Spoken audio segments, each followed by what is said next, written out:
The Beast with 5 Fingers, written by William F. Harvey, narrated by David Pickering. The story, I suppose, begins with Adrian Bolsover, whom I met when I was a little boy and he an old man. My father had called to appeal for a subscription, and before he left, Mr. Bolsover laid his right hand in blessing on my head. I shall never forget the awe in which I gazed up at his face, and realized for the first time that eyes might be dark and beautiful and shining, and yet not able to see. For Adrian Bolsover was blind.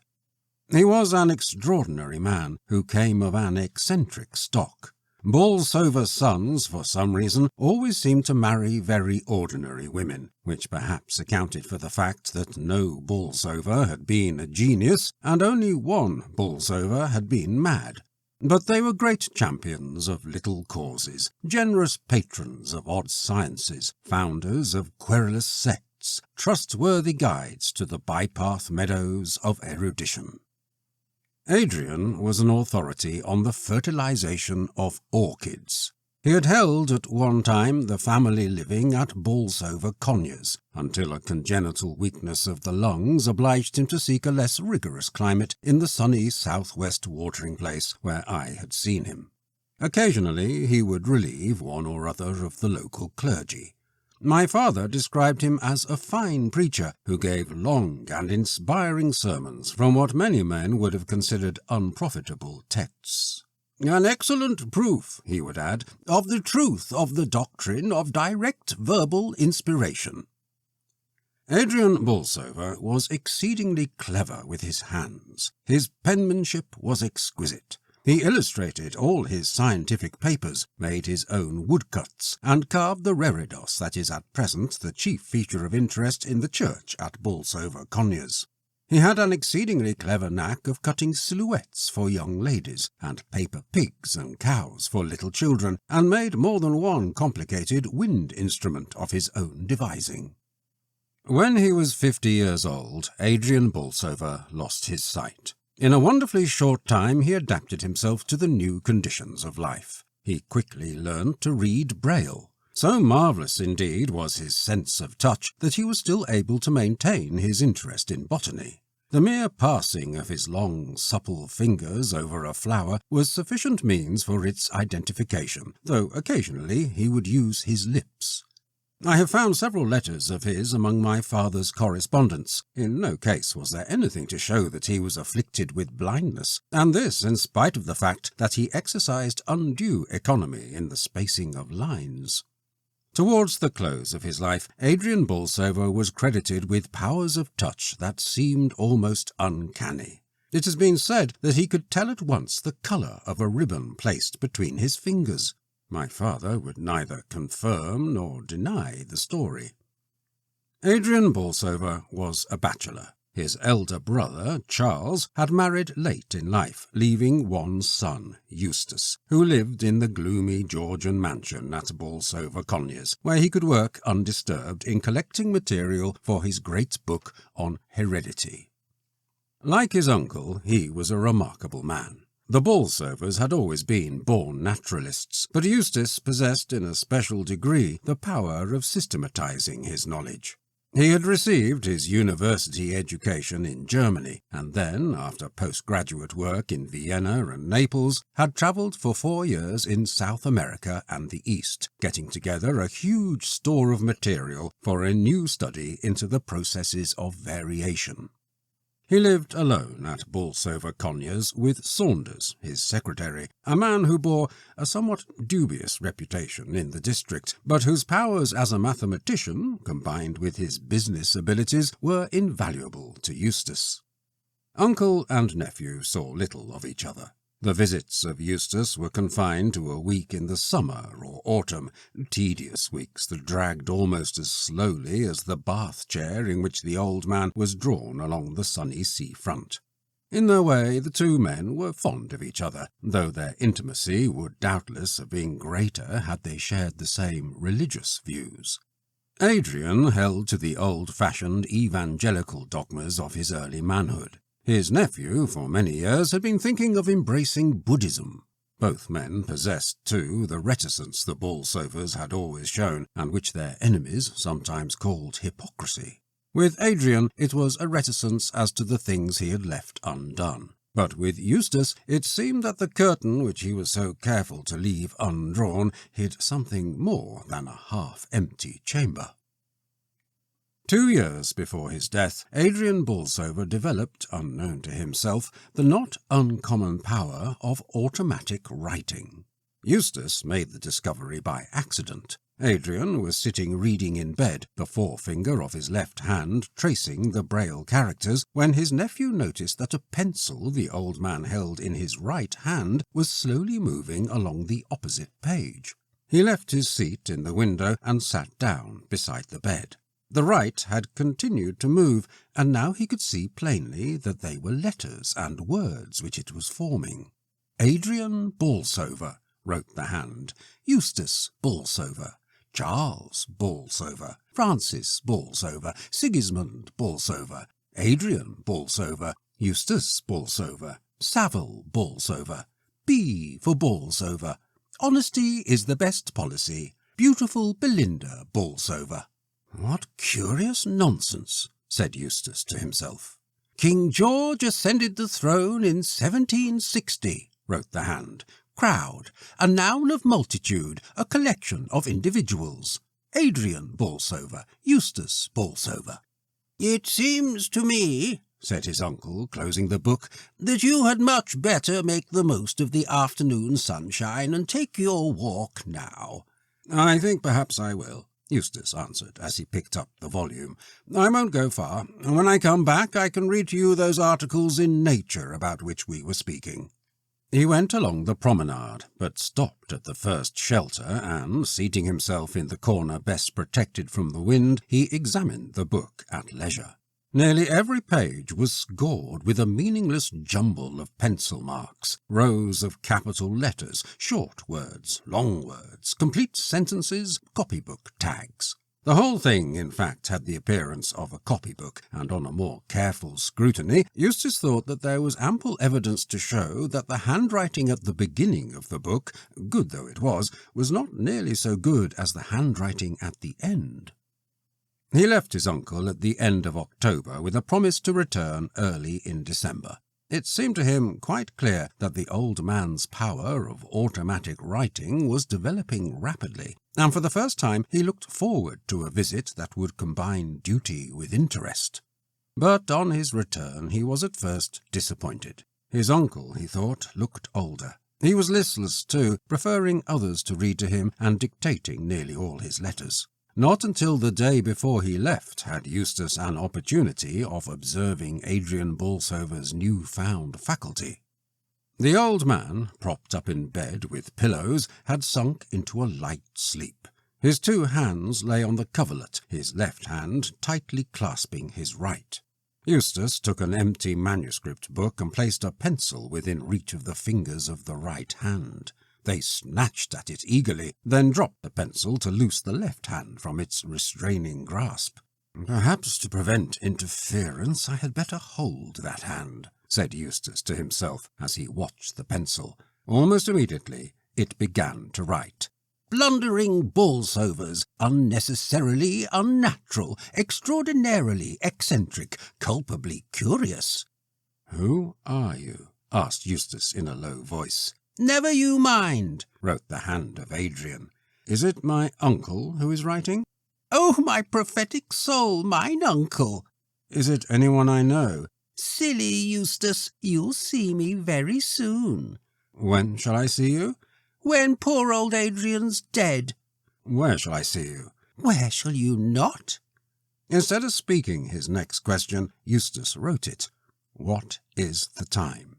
The fingers dropped the pencil and moved 3 or 4 times across the paper. Then, picking up the pencil, they wrote, 10 minutes before 4. Put your book away, Eustace. Adrian mustn't find us working at this sort of thing. He doesn't know what to make of it, and I won't have poor old Adrian disturbed. Au revoir. Adrian Bolsover awoke with a start. "I've been dreaming again," he said. "Such queer dreams of leaguered cities and forgotten towns. You were mixed up in this one, Eustace, though I can't remember how. Eustace, I want to warn you. Don't walk in doubtful paths. Choose your friends well. Your poor grandfather—" A fit of coughing put an end to what he was saying, but Eustace saw that the hand was still writing. He managed unnoticed to draw the book away. "I'll light the gas," he said, "and ring for tea." On the other side of the bed curtain he saw the last sentences that had been written. "It's too late, Adrian," he read. "We're friends already, aren't we, Eustace Bolsover?" On the following day Eustace left. He thought his uncle looked ill when he said goodbye, and the old man spoke despondently of the failure his life had been. "Nonsense, uncle," said his nephew. "You've got over your difficulties in a way not one in 100,000 would have done. Everyone marvels at your splendid perseverance in teaching your hands to take the place of your lost sight. To me it's been a revelation of the possibilities of education." "Education," said his uncle dreamily, as if the word had started a new train of thought. "Education is good so long as you know to whom and for what purpose you give it. But with the lower orders of men, the baser and more sordid spirits, I have grave doubts as to its results. Well, goodbye, Eustace. I may not see you again. You are a true Bolsover, with all the Bolsover faults. Marry, Eustace, marry some good, sensible girl, and if by any chance I don't see you again, my will is at my solicitor's. I've not left you any legacy, because I know you're well provided for, but I thought you might like to have my books. Oh, and there's just one other thing. You know, before the end, people often lose control over themselves and make absurd requests. Don't pay any attention to them, Eustace. Goodbye." And he held out his hand. Eustace took it. It remained in his a fraction of a second longer than he had expected, and gripped him with a virility that was surprising. There was, too, in its touch, a subtle sense of intimacy. "Why, uncle," he said, "I shall see you alive and well for many long years to come." 2 months later, Adrian Bolsover died. Eustace Bolsover was in Naples at the time. He read the obituary notice in the Morning Post on the day announced for the funeral. "Poor old fellow," he said. "I wonder whether I shall find room for all his books." The question occurred to him again with greater force when 3 days later he found himself standing in the library at Bolsover Conyers, a huge room built for use and not for beauty in the year of Waterloo by a Bolsover who was an ardent admirer of the great Napoleon. It was arranged on the plan of many college libraries, with tall projecting bookcases forming deep recesses of dusty silence, fit graves for the old hates of forgotten controversy, the dead passions of forgotten lives. At the end of the room, behind the bust of some unknown 18th-century divine, an ugly iron corkscrew stair led to a shelf-lined gallery. Nearly every shelf was full. "I must talk to Saunders about it," said Eustace. "I suppose that we shall have to have the billiard-room fitted up with bookcases." The two men met for the first time after many weeks in the dining-room that evening. "Hullo," said Eustace, standing before the fire with his hands in his pockets. "How goes the world, Saunders? Why these dress togs?" He himself was wearing an old shooting jacket. He did not believe in mourning, as he had told his uncle on his last visit, and though he usually went in for quiet coloured ties, he wore this evening one of an ugly red, in order to shock Morton the butler, and to make them thrash out the whole question of mourning for themselves in the servants' hall. Eustace was a true Bolsover. "The world," said Saunders, "goes the same as usual, confoundedly slow. The dress togs are accounted for by an invitation from Captain Lockwood to bridge." "How are you getting there?" "There's something the matter with the car, so I've told Jackson to drive me round in the dog-cart. Any objection?" "Oh dear me, no. We've had all things in common for far too many years for me to raise objections at this hour of the day." "You'll find your correspondence in the library," went on Saunders. "Most of it I've seen to. There are a few private letters I haven't opened. There's also a box with a rat or something inside it that came by the evening post. Very likely it's the 6-toed beast Terry was sending us to cross with the 4-toed albino. I didn't look because I didn't want to mess up my things, but I should gather from the way it's jumping about that it's pretty hungry." "Oh, I'll see to it," said Eustace, "while you and the captain earn an honest penny." Dinner over and Saunders gone, Eustace went into the library. Though the fire had been lit, the room was by no means cheerful. "We'll have all the lights on, at any rate," he said, as he turned the switches. "And, Morton," he added, when the butler brought the coffee, "get me a screwdriver or something to undo this box. Whatever the animal is, he's kicking up the deuce of a row. What is it? Why are you dawdling?" "If you please, sir, when the postman brought it, he told me that they'd bored the holes in the lid at the post office. There were no breathing holes in the lid, sir, and they didn't want the animal to die. That is all, sir." "It's culpably careless of the man, whoever he was," said Eustace as he removed the screws, "packing an animal like this in a wooden box with no means of getting air. Confound it all, I meant to ask Morton to bring me a cage to put it in. Now I suppose I shall have to get one myself." He placed a heavy book on the lid from which the screws had been removed and went into the billiard room. As he came back into the library with an empty cage in his hand, he heard the sound of something falling, and then of something scuttling along the floor.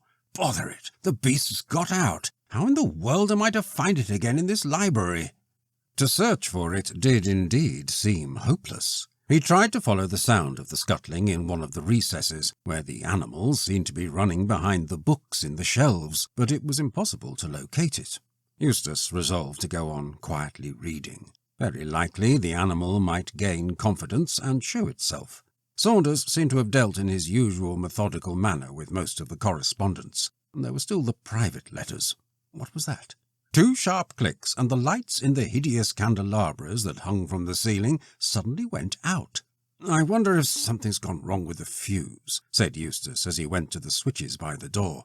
Then he stopped. There was a noise at the other end of the room, as if something was crawling up the iron corkscrew stair. "If it's gone into the gallery," he said, "well and good." He hastily turned on the lights, crossed the room, and climbed up the stair. But he could see nothing. His grandfather had placed a little gate at the top of the stair, so that children could run and romp in the gallery without fear of accident. This Eustace closed, and, having considerably narrowed the circle of his search, returned to his desk by the fire. How gloomy the library was! There was no sense of intimacy about the room. The few busts that an 18th-century Bolsover had brought back from the Grand Tour might have been in keeping in the old library. Here they seemed out of place. They made the room feel cold, in spite of the heavy red damask curtain and great gilt cornices. With a crash, 2 heavy books fell from the gallery to the floor. Then, as Bolsover looked, another and yet another. "Very well, you'll starve for this, my beauty," he said. "We'll do some little experiments on the metabolism of rats deprived of water. Go on, chuck them down. I think I've got the upper hand." He turned once more to his correspondence. The letter was from the family solicitor. It spoke of his uncle's death and of the valuable collection of books that had been left to him in the will.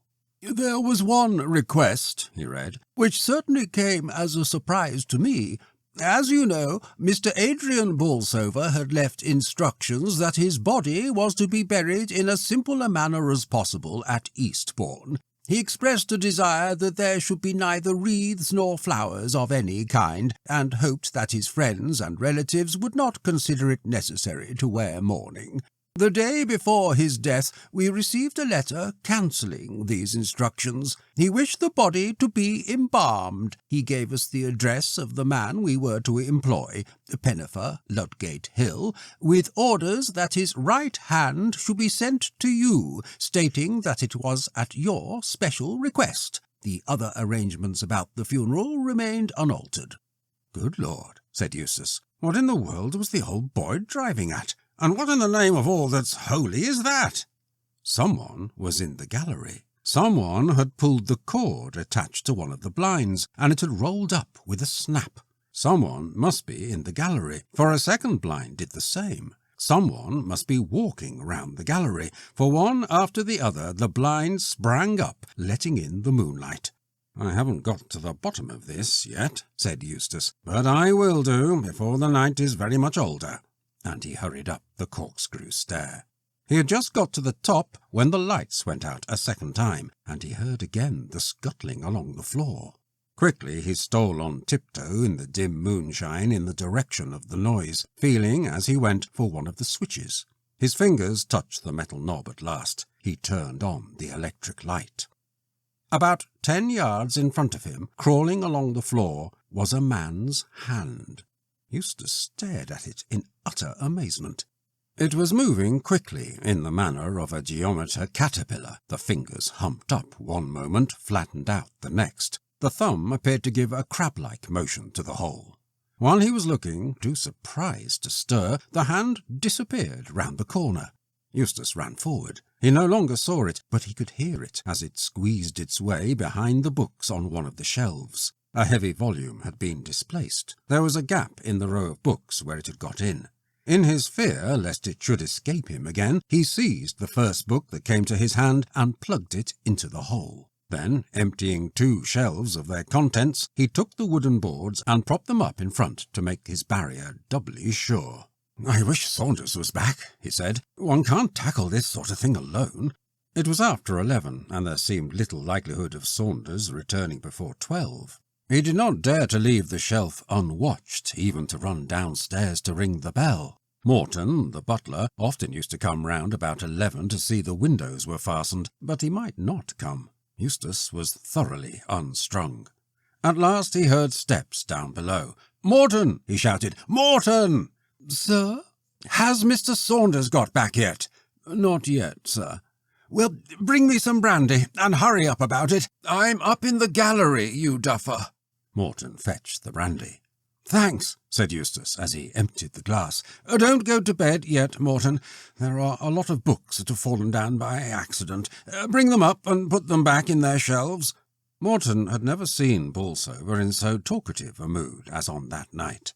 "Here," said Eustace, when the books had been put back and dusted. "You might hold up these boards for me, Morton.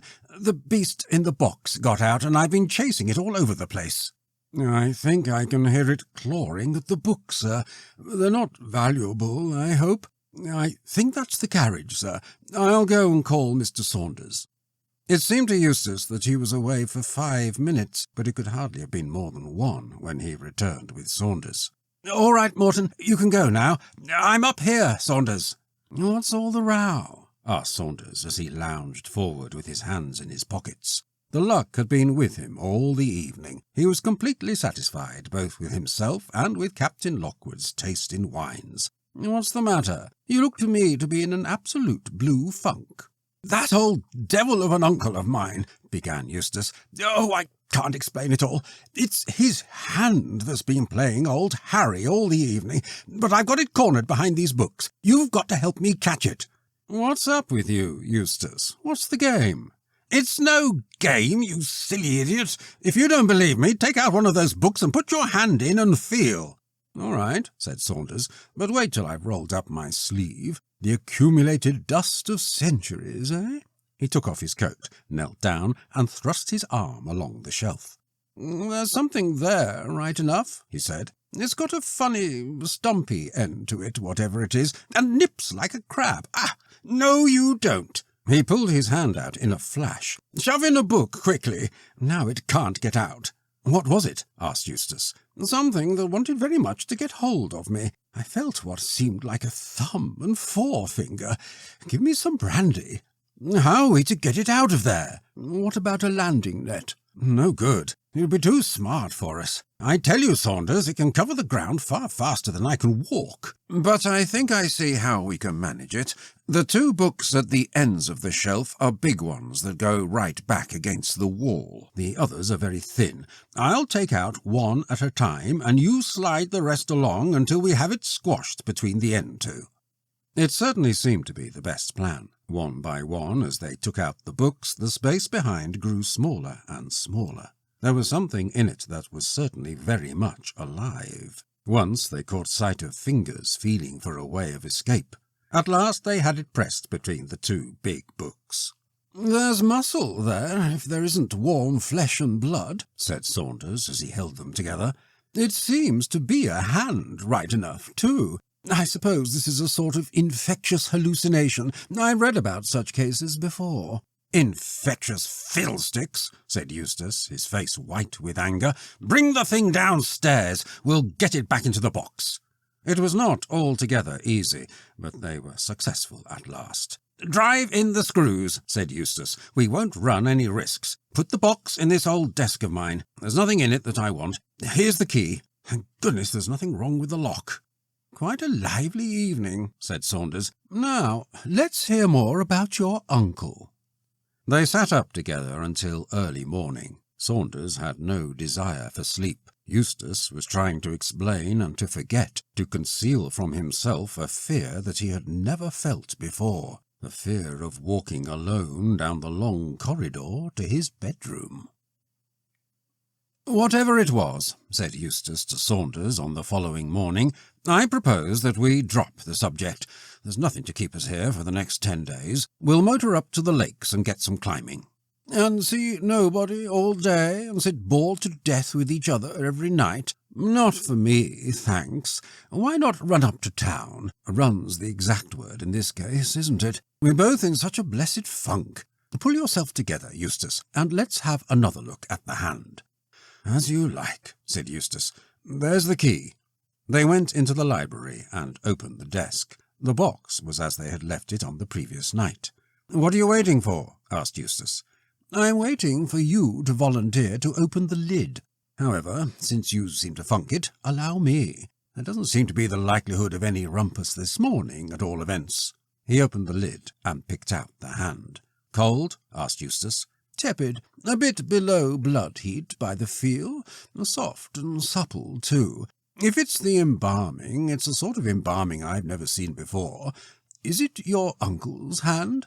"Oh, yes, it's his all right," said Eustace. "I should know those long, thin fingers anywhere. Put it back in the box, Saunders. Never mind about the screws. I'll lock the desk so that there'll be no chance of its getting out. We'll compromise by motoring up to town for a week. If we can get off soon after lunch, we ought to be at Grantham or Stamford by night." "Right," said Saunders. "And tomorrow— oh, well, by tomorrow we shall have forgotten all about this beastly thing." If, when the morrow came, they had not forgotten, it was certainly true that at the end of the week they were able to tell a very vivid ghost story at the little supper Eustace gave on Halloween. "You don't want us to believe that it's true, Mr. Bolsover? How perfectly awful!" "I'll take my oath on it, and so would Saunders here, wouldn't you, old chap?" "Any number of oaths," said Saunders. "It was a long, thin hand, you know, and it gripped me just like that." "Don't, Mr. Saunders, don't! Oh, how perfectly horrid! Now tell us another one, too, only a really creepy one, please." "Here's a pretty mess," said Eustace on the following day as he threw a letter across the table to Saunders. "It's your affair, though. Mrs. Merritt, if I understand it, gives a month's notice." "Oh, that's quite absurd on Mrs. Merritt's part," replied Saunders. "She doesn't know what she's talking about. Let's see what she says."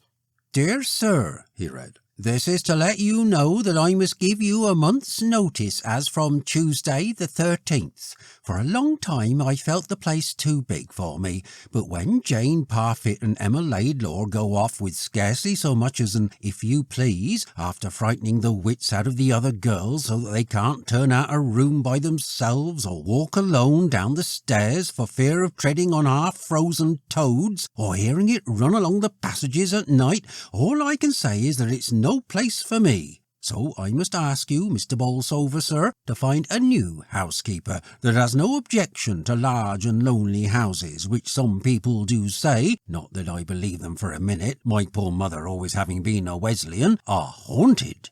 Yours faithfully, Elizabeth Merritt. P.S. I should be obliged if you would give my respects to Mr. Saunders. I hope that he won't run any risks with his cold." "Saunders," said Eustace, "you've always had a wonderful way with you in dealing with servants. You mustn't let poor old Merritt go." "Of course she shan't go," said Saunders. "She's probably only angling for a rise in salary. I'll write to her this morning." "No, there's nothing like a personal interview. We've had enough of town. We'll go back tomorrow, and you must work your cold for all it's worth. And don't forget that it's got on to the chest and will require weeks of feeding up and nursing." "All right. I think I can manage Mrs. Merritt."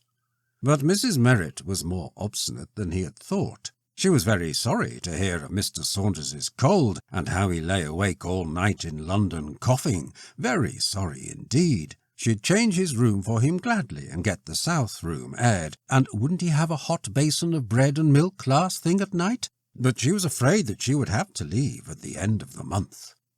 "Try her with an increase of salary," was the advice of Eustace. It was no use. Mrs. Merritt was obdurate, though she knew of a Mrs. Goddard, who had been housekeeper to Lord Gargrave, who might be glad to come at the salary mentioned. "What's the matter with the servants, Morden?" asked Eustace that evening when he brought the coffee into the library. "What's all this about Mrs. Merritt wanting to leave?" "If you please, sir, I was going to mention it myself. I have a confession to make, sir. When I found your note asking me to open that desk and take out the box with the rat, I broke the lock as you told me, and was glad to do it, because I could hear the animal in the box making a great noise, and I thought it wanted food. So I took out the box, sir, and got a cage, and was going to transfer it, when the animal got away." "What in the world are you talking about? I never wrote any such note." "Excuse me, sir. It was the note I picked up here on the floor on the day you and Mr. Saunders left. I have it in my pocket now." It certainly seemed to be in Eustace's handwriting. It was written in pencil, and began somewhat abruptly. "Get a hammer, Morton," he read, "or some other tool, and break open the lock in the old desk in the library. Take out the box that is inside. You need not do anything else. The lid is already open. Eustace Bolsover." "And you opened the desk?" "Yes, sir. And as I was getting the cage ready, the animal hopped out." "What animal?" "The animal inside the box, sir." "What did it look like?" "Well, sir, I couldn't tell you," said Morton nervously. "My back was turned, and it was halfway down the room when I looked up." "What was its colour?" asked Saunders. "Black?" "Oh, no, sir. A greyish-white. It crept along in a very funny way, sir. I don't think it had a tail." "What did you do then?" "I tried to catch it, but it was no use. So I set the rat traps and kept the library shut. Then that girl Emma Laidlaw left the door open when she was cleaning, and I think it must have escaped." "And you think it is the animal that's been frightening the maids?" "Well, no, sir, not quite. They said it was, you'll excuse me, sir, a hand that they saw. Emma trod on it once at the bottom of the stairs. She thought then it was a half-frozen toad, only white. And then Parfit was washing up the dishes in the scullery. She wasn't thinking about anything in particular. It was close on dusk. She took her hands out of the water and was drying them absent-mindedly like on the roller towel, when she found she was drying someone else's hand as well, only colder than hers." "What nonsense!" exclaimed Saunders. "Exactly, sir. That's what I told her, but we couldn't get her to stop." "You don't believe all this?" said Eustace, turning suddenly towards the butler. "Me, sir? Oh, no, sir. I've not seen anything." "Nor heard anything?" "Well, sir, if you must know, the bells do ring at odd times, and there's nobody there when we go. And when we go round to draw the blinds of a night, as often as not someone's been there before us. But, as I says to Mrs. Merritt, a young monkey might do wonderful things, and we all know that Mr. Bolsover has had some strange animals about the place." "Very well, Morton, that will do."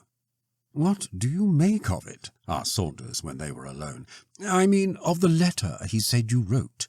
"Oh, that's simple enough," said Eustace. "See the paper it's written on. I stopped using that paper years ago, but there were a few odd sheets and envelopes left in the old desk. We never fastened up the lid of the box before locking it in. The hand got out, found a pencil, wrote this note, and shoved it through the crack onto the floor where Morton found it. That's plain as daylight. But the hand couldn't write, couldn't it? You've not seen it do the things I've seen. And he told Saunders more of what had happened at Eastbourne. Well, said Saunders, in that case we have at least an explanation of the legacy. It was the hand which wrote, unknown to your uncle, that letter to your solicitor bequeathing itself to you. Your uncle had no more to do with that request than I. In fact, it would seem that he had some idea of his automatic writing and feared it.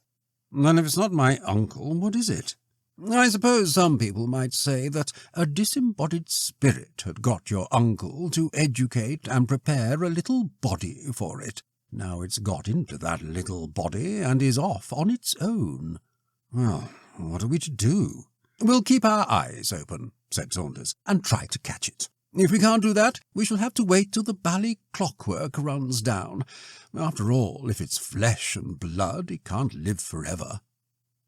For 2 days, nothing happened. Then Saunders saw it sliding down the banister in the hall. He was taken unawares and lost a full second before he started in pursuit, only to find that the thing had escaped him. 3 days later, Eustace, writing alone in the library at night, saw it sitting on an open book at the other end of the room. The fingers crept over the page as if it were reading. But before he had time to get up from his seat, it had taken the alarm and was pulling itself up the curtains. Eustace watched it grimly as it hung on to the cornice with 3 fingers and flicked thumb and forefinger at him in an expression of scornful derision. I know what I'll do, he said. If I only get it into the open, I'll set the dogs onto it. He spoke to Saunders of the suggestion. It's a jolly good idea, he said, only we won't wait till we find it out of doors. We'll get the dogs. There are the 2 terriers and the underkeeper's Irish mongrel that's onto rats like a flash. Your spaniel has not got spirit enough for this sort of game. They brought the dogs into the house, and the keeper's Irish mongrel chewed up the slippers, and the terriers tripped up Morton as he waited at table, but all 3 were welcome. Even false security is better than no security at all. For a fortnight, nothing happened. Then the hand was caught, not by the dogs, but by Mrs. Merritt's grey parrot. The bird was in the habit of periodically removing the pins that kept its seed and water tin in place, and of escaping through the holes in the side of the cage. When once at liberty, Peter would show no inclination to return, and would often be about the house for days.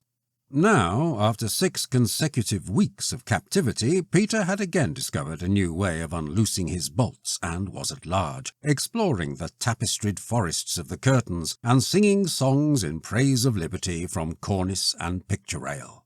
It's no use your trying to catch him, said Eustace to Mrs. Merritt as she came into the study one afternoon towards dusk with a step-ladder. You'd much better leave Peter alone. Starve him into surrender, Mrs. Merritt, and don't leave bananas and seed about for him to peck at when he fancies he's hungry. You're far too soft-hearted. Well, sir, I see he's right out of reach now on that picture rail, so if you wouldn't mind closing the door, sir, when you leave the room, I'll bring his cage in tonight and put some meat inside it. He's that fond of meat, though it does make him pull out his feathers to suck the quills. They say that if you cook— Never mind, Mrs. Merritt, said Eustace, who was busy writing. That'll do. I'll keep an eye on the bird. For a short time there was silence in the room. Scratch poor Peter, said the bird. Scratch poor old Peter. Be quiet, you beastly bird. Poor old Peter. Scratch poor Peter, do. I'm more likely to wring your neck if I get hold of you. He looked up at the picture rail, and there was the hand, holding on to a hook with 3 fingers, and slowly scratching the head of the parrot with the 4th. Eustace ran to the bell and pressed it hard, then across to the window, which he closed with a bang. Frightened by the noise, the parrot shook its wings preparatory to flight, and as it did so, the fingers of the hand got hold of it by the throat. There was a shrill scream from Peter as he fluttered across the room, wheeling round in circles that ever descended, borne down under the weight that clung to him. The bird dropped at last quite suddenly, and Eustace saw fingers and feathers rolled into an inextricable mass on the floor. The struggle abruptly ceased, as finger and thumb squeezed the neck. The bird's eyes rolled up to show the whites, and there was a faint, half-choked gurgle. But before the fingers had time to loose their hold, Eustace had them in his own. "Send Mr. Saunders here at once," he said to the maid who came in answer to the bell. "Tell him I want him immediately." Then he went with the hand to the fire. There was a ragged gash across the back where the bird's beak had torn it, but no blood oozed from the wound. He noted with disgust that the nails had grown long and discoloured. "I'll burn the beastly thing," he said, but he could not burn it. He tried to throw it into the flames, but his own hands, as if impelled by some old primitive feeling, would not let him. And so Saunders found him, pale and irresolute, with the hand still clasped tightly in his fingers. "I've got it at last," he said, in a tone of triumph. "Good. Let's have a look at it." "Not when it's loose. Give me some nails and a hammer and a board of some sort." "Can you hold it all right?" "Yes, the thing's quite limp. Tired out with throttling poor old Peter, I should say." "And now," said Saunders when he returned with the things, "what are we going to do?" "Drive a nail through it first so that it can't get away. Then we can take our time over examining it." "Do it yourself," said Saunders. "I don't mind helping you with guinea pigs occasionally, when there's something to be learned, partly because I don't fear a guinea pig's revenge. This thing's different." "Oh, my art!" he giggled hysterically. "Look at it now!" For the hand was writhing in agonized contortions, squirming and wriggling upon the nail like a worm upon the hook. "Well," said Saunders, "you've done it now. I'll leave you to examine it." "Don't go, in heaven's name. Cover it up, man, cover it up. Shove a cloth over it. Here." And he pulled off the antimacassar from the back of a chair and wrapped the board in it. "Now, get the keys from my pocket and open the safe. Chuck the other things out. Oh, Lord, it's getting itself into frightful knots. Open it quick." He threw the thing in and banged the door. "We'll keep it there till it dies," he said. "May I burn in hell if I ever open the door of that safe again." Mrs. Merritt departed at the end of the month. Her successor, Mrs. Handyside, certainly was more successful in the management of the servants. Early in her rule she declared that she would stand no nonsense, and gossip soon withered and died. "I shouldn't be surprised if Eustace married one of these days," said Saunders. "Well, I'm in no hurry for such an event. I know him far too well for the future Mrs. Bolsover to like me. It will be the same old story again. A long friendship slowly made, marriage, and a long friendship quickly forgotten." But Eustace did not follow the advice of his uncle and marry. Old habits crept over and covered his new experience. He was, if anything, less morose, and showed a greater inclination to take his natural part in country society. Then came the burglary. The men, it was said, broke into the house by way of the conservatory. It was really little more than an attempt, for they only succeeded in carrying away a few pieces of plate from the pantry. The safe in the study was certainly found open and empty, but, as Mr. Bolsover informed the police inspector, he had kept nothing of value in it during the last 6 months. "Then you're lucky in getting off so easily, sir," the man replied. "By the way they have gone about their business, I should say they were experienced cracksmen. They must have caught the alarm when they were just beginning their evening's work." "Yes," said Eustace, "I suppose I am lucky." "I've no doubt," said the inspector, "that we shall be able to trace the men. I've said that they must have been old hands at the game. The way they got in and opened the safe shows that. But there's one little thing that puzzles me. One of them was careless enough not to wear gloves, and I'm bothered if I know what he was trying to do. I've traced his finger marks on the new varnish on the window sashes in every one of the downstairs rooms. They are very distinctive ones, too." "Right hand or left or both?" asked Eustace. "Oh, right, every time. That's the funny thing. He must have been a foolhardy fellow, and I rather think it was him that wrote that."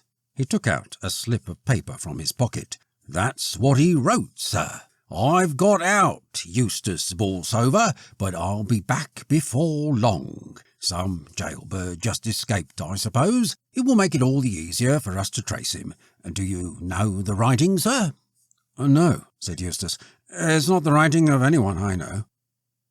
"I'm not going to stay here any longer," said Eustace to Saunders at luncheon. "I've got on far better during the last 6 months than I expected, but I'm not going to run the risk of seeing that thing again.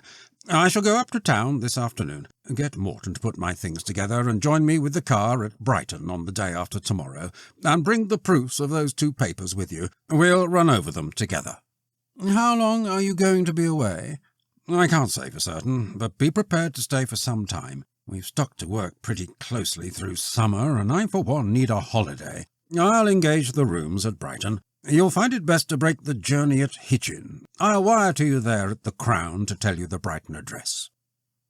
The house he chose at Brighton was in a terrace. He had been there before. It was kept by his old college gyp, a man of discreet silence who was admirably partnered by an excellent cook. The rooms were on the first floor. The 2 bedrooms were at the back and opened out of each other. "Mr. Saunders can have the smaller one, though it's the only one with a fireplace," he said. "I'll stick to the larger of the 2, since it's got a bathroom adjoining. I wonder what time he'll arrive with the car." Saunders came about 7, cold and cross and dirty. "We'll light the fire in the dining room," said Eustace, "and get Prince to unpack some of the things while we're at dinner. What were the roads like?" "Rotten, swimming with mud, and a beastly cold wind against us all day. And this is July. Dear old England." "Yes," said Eustace. "I think we might do worse than leave old England for a few months." They turned in soon after 12. "You oughtn't to feel cold, Saunders," said Eustace, "when you can afford to sport a great fur-lined coat like this. You do yourself very well, all things considered. Look at those gloves, for instance. Who could possibly feel cold when wearing them?" "They're far too clumsy, though, for driving. Try them on and see." And he tossed them through the door onto Eustace's bed and went on with his unpacking. A minute later he heard a shrill cry of terror. "Oh, Lord!" he heard. "It's in the glove! Quick, Saunders, quick!"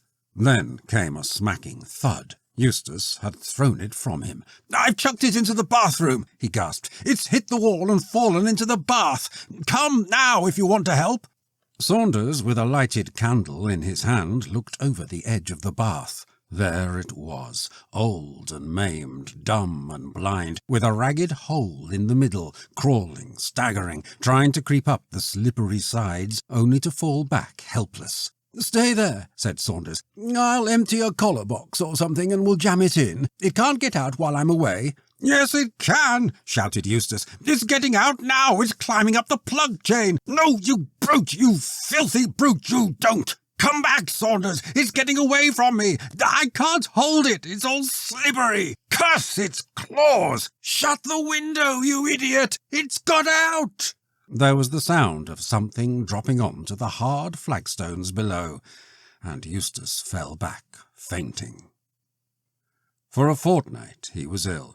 "I don't know what to make of it," the doctor said to Saunders. "I can only suppose that Mr. Bolsover has suffered some great emotional shock. You had better let me send someone to help you nurse him, and by all means indulge that whim of his never to be left alone in the dark. I would keep a light burning all night if I were you, but he must have more fresh air. It's perfectly absurd, this hatred of open windows." Eustace would have no one with him but Saunders. "I don't want the other man," he said. "They'd smuggle it in somehow. I know they would." "Don't worry about it, old chap. This sort of thing can't go on indefinitely. You know, I saw it this time as well as you. It wasn't half so active. It won't go on living much longer, especially after that fall. I heard it hit the flags myself. As soon as you're a bit stronger, we'll leave this place. Not bag and baggage, but with only the clothes on our back, so that it won't be able to hide anywhere. We'll escape it that way. We won't give any address, and we won't have any parcels sent after us. Cheer up, Eustace. You'll be well enough to leave in a day or 2. The doctor says I can take you out in a chair tomorrow." "What have I done?" asked Eustace. "Why does it come after me? I'm no worse than other men. I'm no worse than you, Saunders. You know I'm not. It was you who was at the bottom of that dirty business in San Diego, and that was 15 years ago." "It's not that, of course," said Saunders. "We're in the 20th century, and even the parsons have dropped the idea of your old sins finding you out. Before you caught the hand in the library, it was filled with pure malevolence to you and all mankind. After you spiked it through with that nail, it naturally forgot about other people and concentrated its attention on you. It was shut up in that safe, you know, for nearly 6 months. That gives plenty of time for thinking of revenge." Eustace Bolsover would not leave his room, but he thought there might be something in Saunders's suggestion of a sudden departure from Brighton. He began rapidly to regain his strength. "We'll go on the 1st of September, he said. The evening of the 31st of August was oppressively warm. Though at midday the windows had been wide open, they had been shut an hour or so before dusk.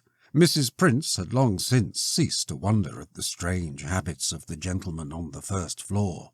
Soon after their arrival she had been told to take down the heavy window curtains in the 2 bedrooms, and day by day the rooms had seemed to grow more bare. Nothing was left lying about. "Mr. Bolsover doesn't like to have any place where dirt can collect," Saunders had said as an excuse. "He likes to see into all the corners of the room. Couldn't I open the window just a little?" he said to Eustace that evening. "We're simply roasting in here, you know."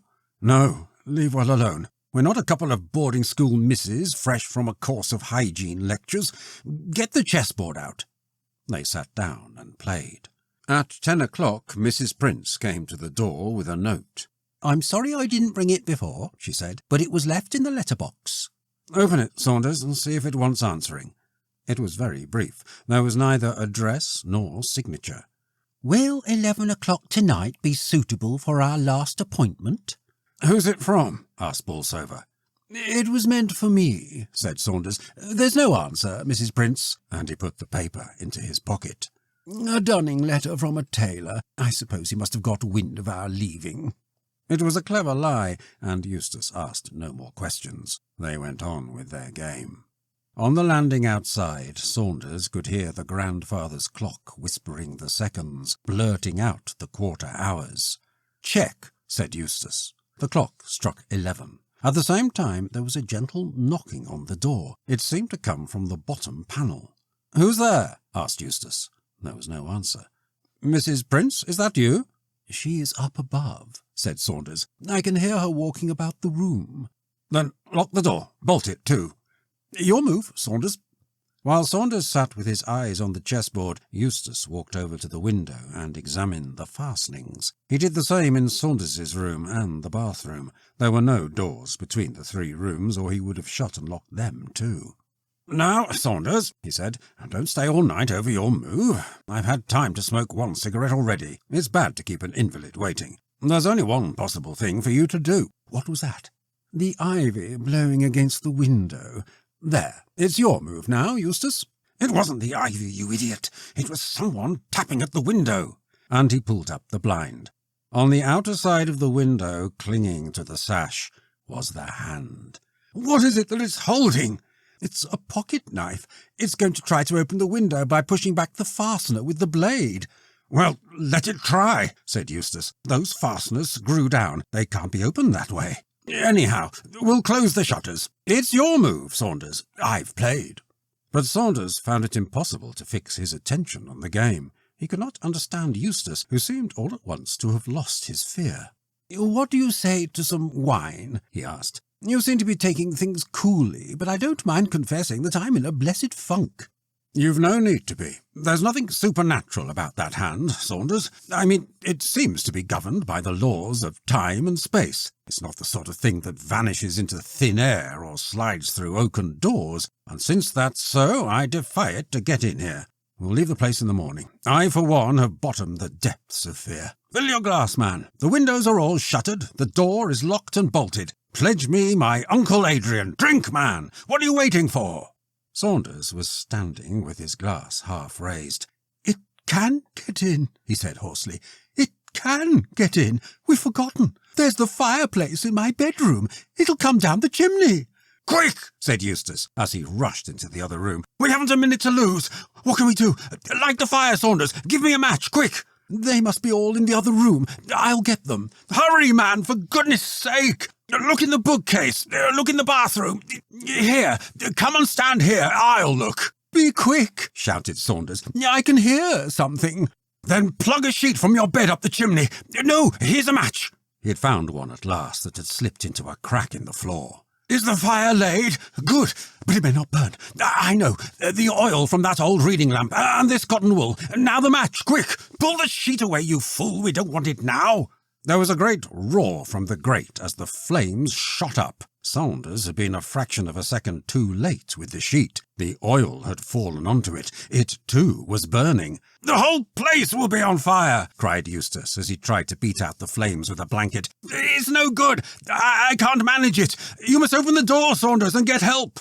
Saunders ran to the door and fumbled with the bolts. The key was stiff in the lock. Hurry, shouted Eustace, or the heat will be too much for me. The key turned in the lock at last. For half a second, Saunders stopped to look back.